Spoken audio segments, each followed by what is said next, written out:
এটার পিছনে আওয়ামী লীগের কিছু পেটার তারা এখনও সচিবালয়ের ভিতরে আছে, তাদের দ্বারাই এই কিছু কাজ করতে পারে। বাণিজ্য উপদেষ্টা এসে বলছে এটা নিয়ে একটা কমিশন করা হবে, কিন্তু ফায়ার সার্ভিসে একটা লোক মারাও গেছে, সেটা আমরা শুনতে পেরেছি। একটা ট্রাক এসে তাকে জায়গায় মেরে দিয়েছে।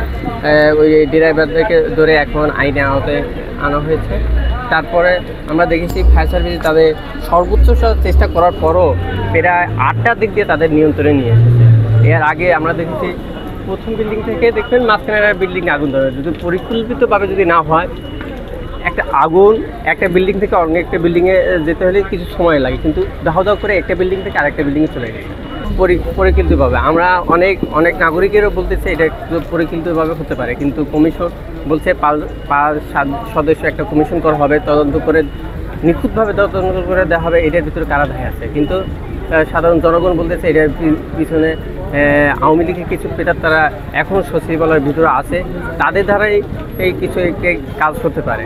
কিন্তু কালকে আমরা জানি কালকে বড়দিনে উপলক্ষে সরকার ছুটি দিয়েছে, কিন্তু আজকেই 2:45 সময় আগুনটা লাগার পরে প্রায় 5 থেকে 6 ঘন্টা ফায়ার সার্ভিসে অক্লান্ত পরিশ্রমে এখন আগুনটা নিয়ন্ত্রণে আছে। কালকে বড়দিনের ছুটি দেওয়ার পরে এই সচিবালয়ের ভিতরে বলা হয় একটা হৃৎপিণ্ড, বাংলাদেশের সব কার্যকর এই জায়গা থেকে শুরু করা হয়।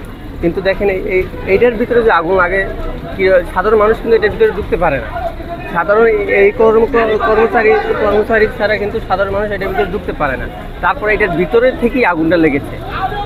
আমরা দেখতে পাচ্ছি কিন্তু 6তলা থেকে আগুনটা শুরু করে 8তলা পর্যন্ত গেছে, কিন্তু মাঝখানে আগুনটা লেগে হ্যাঁ, সেটি প্রশ্ন।